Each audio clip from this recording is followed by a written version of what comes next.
Bendito é o nome santo do Senhor Jesus.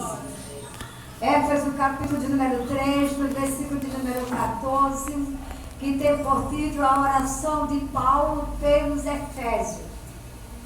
Por causa disto, me ponho de joelho perante o Pai de nosso Senhor Jesus Cristo, do qual toda a família nos céus e na terra toma o seu nome, para que, segundo as riquezas da sua glória, vos conceda que sejais colaborados com o poder do seu Espírito no homem interior, para que Cristo habite pela fé no vosso coração, a fim de estando arraigados, fundados em amor, podeis perfeitamente compreender com todos os santos qual seja a largura, o comprimento e a altura e a profundidade, e conhecer o amor de Cristo que excede todo entendimento, para que estejais cheios de toda a plenitude de Deus. Amém? Vamos ficar só até aqui em nome de Jesus. A igreja pode sentar em nome de Jesus de Nazaré. Deus, Ele tem falado neste lugar, através de cada oportunidade, de cada palavra. O tema é: por esta causa eu me coloco de joelho. A irmã falou aqui nesta manhã a respeito de Ana.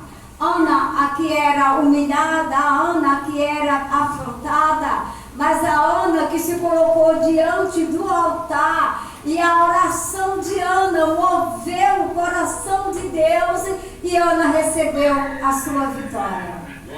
Lá em Êxodo 3 nos fala a respeito de Moisés, que ele estava ali pastoreando as ovelhas do seu sogro, e de repente ele olha e ele vê uma sarça que o fogo ardia, mas ela não se consumia, e quando ele se aproxima, Deus diz para Moisés que eu ouvi o clamor do meu povo e por isso eu desci.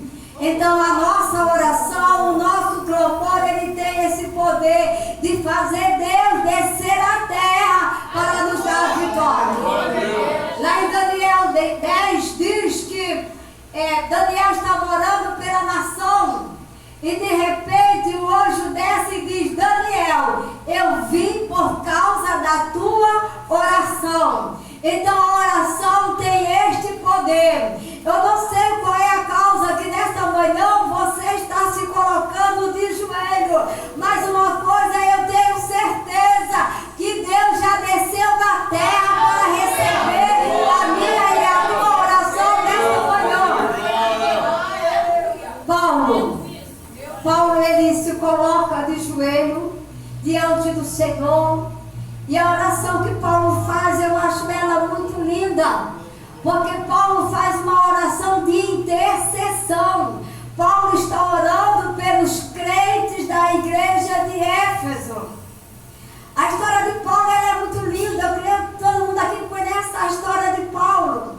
A Bíblia nos relata que Paulo ele era um israelita, descendente da tribo de Benjamim. A Bíblia diz que Paulo ele era fariseu e filho de fariseu. A Bíblia diz que Paulo ele era cidadão romano. A Bíblia diz que Paulo estudou nas maiores faculdades, que ele era poliglota, falava 4 idiomas, falava o grego, o hebraico, o aramaico, o latim. E Paulo era um homem zeloso pela obra de Deus. Mesmo de maneira errada. Mesmo ele só crendo somente nos livros da lei, mas ele era zeloso. E por causa do zelo, Paulo começa a perseguir a igreja, começa a perseguir o povo de Deus. Mas a Bíblia nos relata, lá em Atos capítulo de número 9, que no caminho de Damasco, Paulo tem um encontro com Deus. E aquele homem que era mau, que cheirava a ameaça, ele tem um encontro com Deus e ele é transformado. Então não desista. Não desista. Pode até cheirar a ameaça, mas não desista. Porque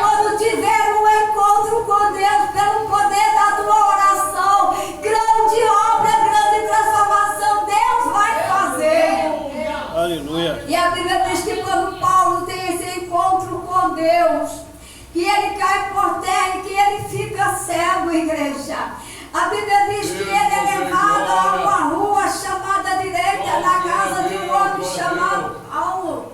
E ali está ele na casa de Simão. Diz que ele ficou 3 dias ali cego. Ele não comia, ele não bebia, ele estava em jejum. Mas enquanto o fariseu estava ali orando, a Bíblia diz que Deus, Jesus, aparece em visão a um homem chamado Ananias. E diz: Ananias, vai na rua tal, na casa tal, porque lá tem um homem chamado Saulo e ele está orando. E ele teve uma visão que o homem entrava lá e ele pôs as mãos sobre ele e ele ia ficar curado. E a Bíblia diz que quando Ananias diz assim: Senhor, mas como é o nome do homem? Ele diz: o nome dele é Saulo de Tarso. Ele diz: ah, Senhor, não vou não. Eu não vou não, porque eu muito ouvi falar deste homem, que é um homem mau, que é um homem perseguidor. E a palavra foi: vai, porque este é para mim um vaso escolhido. E eu vou mostrar para ele o quanto ele vai sofrer por causa da minha palavra. E ali começa a grande perseguição na vida de Paulo, igreja. Paulo foi o apóstolo mais perseguido da Bíblia, mas foi o homem que mais ganhou almas para o reino dos céus, igreja. Paulo foi açoitado, Paulo foi preso, Paulo passou frio, Paulo passou fome por causa do Evangelho. Mas quanto mais ele era afligido, mais ele buscava a presença do Senhor. E a Bíblia diz que por causa disso, da sua firmeza, diz que as cortinas do céu se abriram em visão e em revelação e em mistério na vida de Paulo, igreja. Louvado seja Deus. Porque agora Paulo está preso quando ele escreve esta carta. Preso por causa do Evangelho de Cristo. A Bíblia diz lá em Atos 27 que Paulo agora ele é colocado em um navio junto com outros presos. Eu acho que 270 prisioneiros entram em um navio com Paulo, porque ele tinha que se apresentar em Roma, onde lá ele seria julgado como cidadão romano. E essa passagem é muito linda, porque diz que veio um vendaval muito forte, o navio ficou em destroço e ele chega em uma ilha chamada Ilha de Malta. E diz que aquela ilha era uma ilha povoada por bárbaros, homens desumanos, homens perversos, homens maus. Mas a Bíblia nos mostra que diante da presença do Todo-Poderoso, até os bárbaros, aqueles que são maus, se tornam mansinhos, porque é assim que Deus faz, igreja. E diz que ali aqueles homens usaram de humanidade com todos aqueles que estavam naquele navio. A Bíblia diz que ali eles fazem uma fogueira porque chovia, porque estava frio e aquela fogueira estava aquecendo. Aí diz que Paulo naquele lugar, ele começa a pegar alguns gravetos e colocar naquela fogueira e de repente vem uma serpente e pica a mão de Paulo. E diz que o povo começou a falar: este homem deve ser um homicida, teve escape lá do navio, não morreu afogado, mas agora ele vai morrer. E diz que começava a observar e dizia assim: daqui a pouco a mão dele vai começar a inchar, daqui a pouco ele vai tombar, daqui a pouco ele vai cair morto. Mas a Bíblia diz que enquanto o povo estava preocupado em ver o tombo de Paulo, Paulo se preocupava em manter o fogo aceso, igreja. Aleluia! Muitos querem ver o teu tombo. Muitos querem ver você desfalecer na fé.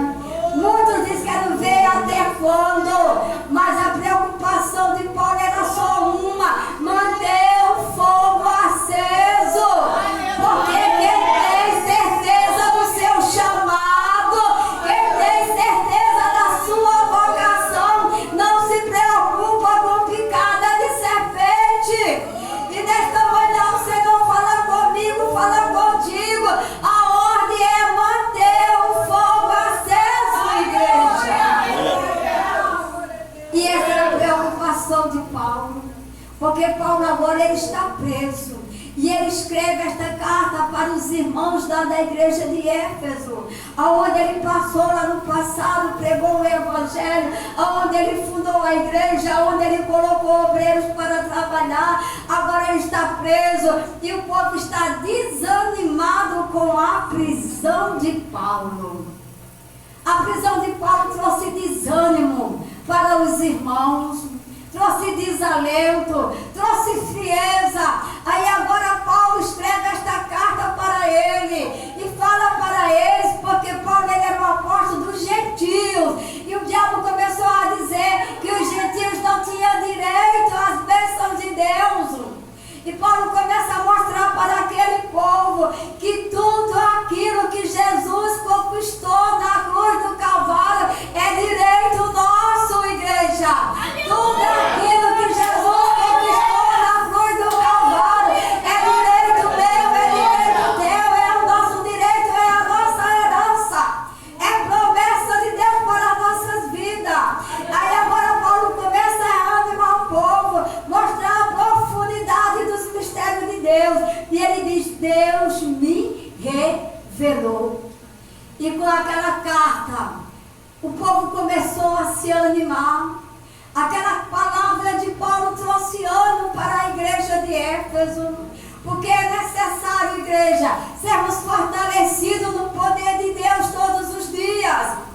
Quando chega mais na frente, no capítulo de número 6, Paulo lá na prisão, ele começa a observar a vida dos soldados romanos, e ele começa a ver que os soldados iam para a guerra e voltavam sempre com a bandeira da vitória. Aí ele escreve de novo e ele manda dizer: ora, revestivos de toda a armadura de Deus, para que possais estar firme contra todas as ciladas de Satanás. Precisamos nos revestir de toda a armadura de Deus, igreja. Porque nós estamos em tempo de guerra, igreja. É tempo de batalha. É tanto escândalo dentro das igrejas. Acostumamos dizer que a igreja de hoje não é mais igual à igreja do passado. Mas o problema não está na igreja. O problema está em mim e o problema está em você. Aí alguém diz assim: mas irmã, as coisas agora mudaram. É verdade, as coisas mudaram. Mas a Bíblia diz que Jesus Cristo, ele não mudou. Ele é o mesmo de ontem, de hoje, que será eternamente. Igreja, a palavra de Deus, ela não mudou. Passará o céu, passará a terra, mas a palavra de Deus, ela não vai mudar, vai permanecer, igreja. Aleluia. Quem tem mudado somos nós. Glória a Deus. Nós que temos mudado, igreja. Deus santo. Louvado seja o nome santo do Senhor. Glória. Eu pergunto para a igreja: por onde anda o batismo com o Espírito Santo? Por onde anda as línguas estranhas? Por onde anda as profecias? A Bíblia diz que quem fala em línguas estranhas edifica a si mesmo. E a igreja precisa ser edificada na presença do Senhor. A Bíblia diz que sem profecia o povo se corrompe. Ainda tem profeta na terra, a igreja. Mas tem também muitos falsos profetas mentindo e enganando a muitos. E Paulo começa a exortar a igreja. Ele começa a falar para as igrejas a necessidade de buscar ao Senhor, a necessidade de se fortalecer. Ele diz lá no capítulo de número 6, ele faz uma lista da armadura de Deus, e a primeira coisa que ele fala é que os nossos lombos precisam estar cingidos, igreja. O cingir os lombos era pegar um cinto bem largo, colocar aqui e apertar. E quando você aperta algo aqui, o que é que acontece? Nos dá o quê? O que é isso aqui? Postura. Primeira coisa da armadura de Deus chama-se postura. Glória a Deus. Postura de homem, postura de mulher de Deus. E nós precisamos ter postura de crentes nos dias de hoje. Postura no falar, igreja. Postura no andar. vestir, precisamos de ter postura, mas essa postura não é somente dentro da igreja, não. Precisamos de ter postura lá dentro da nossa casa. Porque é uma coisa que tem faltado muito nos dias de hoje. Muitos têm sido crentes só dentro da igreja. Mas quando chega dentro de casa, a postura não é de homem nem de mulher de Deus. E Paulo começava a falar para o povo de Éfeso, para os irmãos, que nós precisamos estar de joelhos dobrados, que nós precisamos buscar, precisamos nos fortalecer. Ele diz: não desanime, olha, não baixe a guarda, olha, busque ao Senhor, olha, fica na posição, olha, não vá à brecha, olha, precisamos estar de pé realmente na presença de Jesus de Nazaré. Glória a Deus. Porque os dias são maus, igreja. E Jesus, ele está vindo para buscar a sua igreja. João 14. Aleluia. O Senhor diz assim: não se turbe o vosso coração. Crede em Deus e crede também em mim. Na casa do meu Pai tem muita morada. Se não fosse assim, eu não teria dito para vocês que eu vou subir, mas vou voltar para buscar a minha igreja, para que onde eu esteja, vós estejais também. É uma promessa de Deus. Deus fez essa promessa para mim e para você, igreja, que Ele vai voltar para nos buscar. Mas lá em Êxodo, no capítulo de número 3, quando Deus tirou o povo lá do Egito, Deus também fez uma promessa. E esta promessa era que ia levar ele e colocar numa terra chamada Terra Prometida, uma terra boa que emanava leite e mel. Promessa de Deus. E a Bíblia diz que Deus resgata o povo lá do Egito. E quando chega em Números, capítulo de número 13, a Bíblia diz que Deus fala para Moisés: Moisés, pega as 12 tribos, escolhe um homem de cada tribo e envia lá para ver a terra, vigiar a terra, os 12 espiões.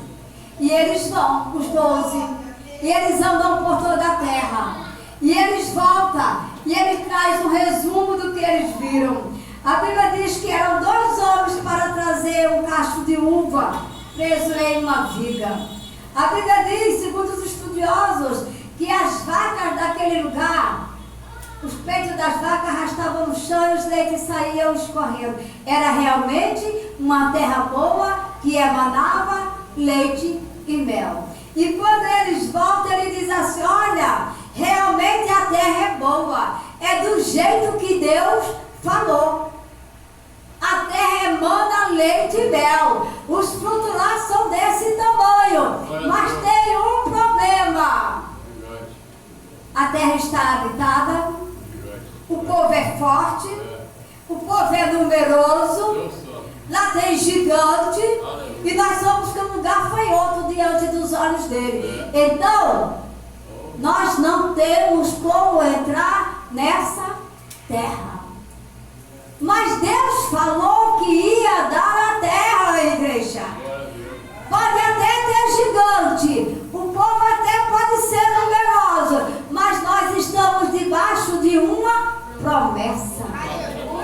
As afrontas é grande, a perseguição é grande, o levante é grande, as barreiras são grandes, mas nós estamos debaixo de uma promessa. Tem gigante que se levanta todos os dias na nossa frente. Os gigantes são grandes, são descendentes dos gigantes poderosos. Mas mais poderoso do que o gigante é o Deus que nós servimos, igreja. Louvado seja o nome santo do Senhor. E a Bíblia diz que quando aqueles 10 homens falaram que o gigante era grande, que o povo era numeroso, que não tinham como entrar, diz que o coração do povo desfaleceu. E o povo pegaram pedras para apedrejar e começaram a reclamar: porque nos tirasse do Egito para morrermos aqui neste lugar. Mas a Bíblia diz que teve um homem chamado Caleb e Josué, que se levantou, igreja.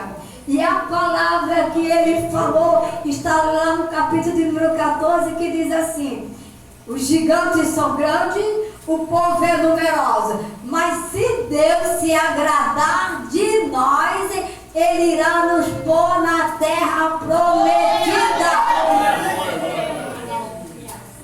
É se Deus se agradar de nós.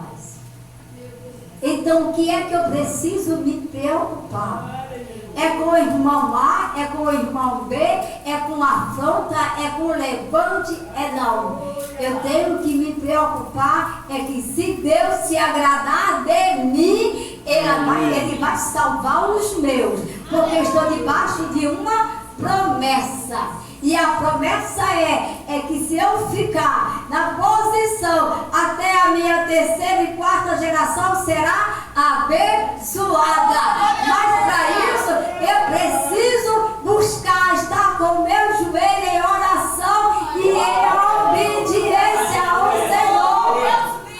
Porque não adianta eu orar e eu não vigiar. A Bíblia diz que primeiro eu tenho que vigiar. É vigiar e orar, igreja. Então quando nós oramos, quando nós vigiamos, quando nós obedecemos, nós vemos o milagre acontecer. Eu não sei qual é a causa que você está colocando debaixo do teu joelho nesta campanha, mas eu queria te dizer uma coisa, igreja: procure agradar a Deus.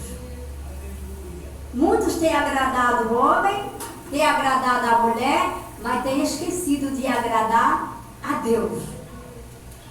Irmãos, em nome de Jesus, tenhamos postura de homem e de mulher de Deus. Faça a diferença. Mas eu quero te dizer que a igreja começa dentro da nossa casa. Primeiro lugar que você tem que fazer a diferença é dentro da tua casa. Porque nós oramos para que Deus liberte os nossos, mas muitas das vezes quem precisa de libertação sou eu e você. Então, em nome de Jesus de Nazaré, os dias são maus e é tempo de nós nos examinar, ver qual é a área da nossa vida que precisa ser mudado, igreja.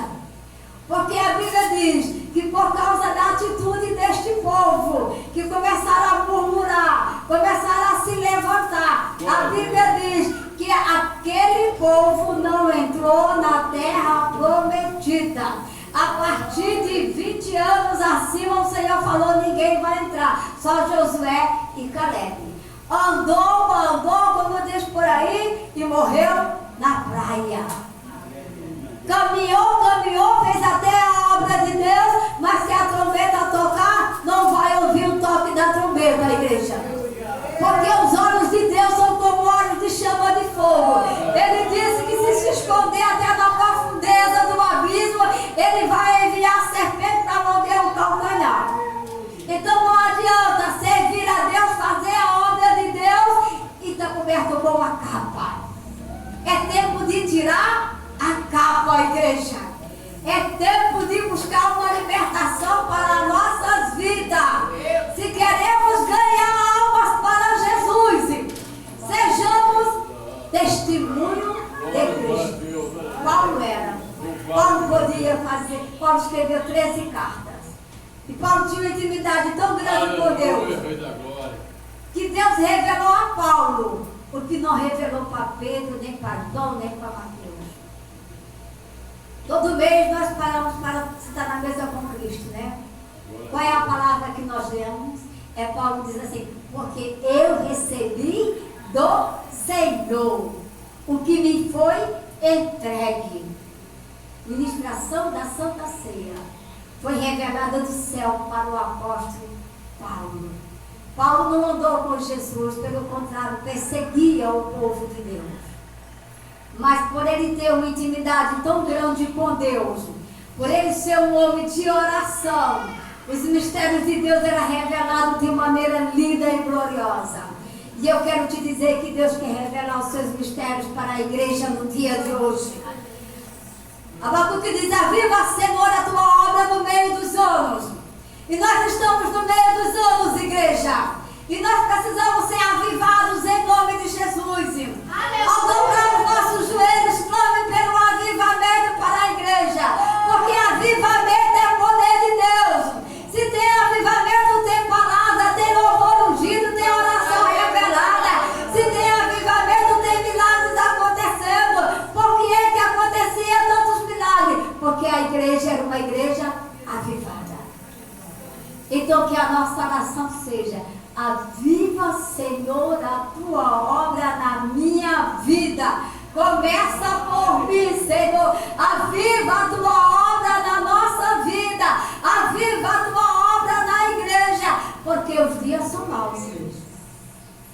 Igreja, se a peleira de jantar que vai passar. A nós 9 diz que o Senhor, a marca do dedo, e o Senhor manda ele toca. Vai cair. E ele diz que vai passar com a peneira. Vai passar com a peneira. Pode ter certeza que a peneira vai passar nas igrejas de Jesus Cristo. Porque o que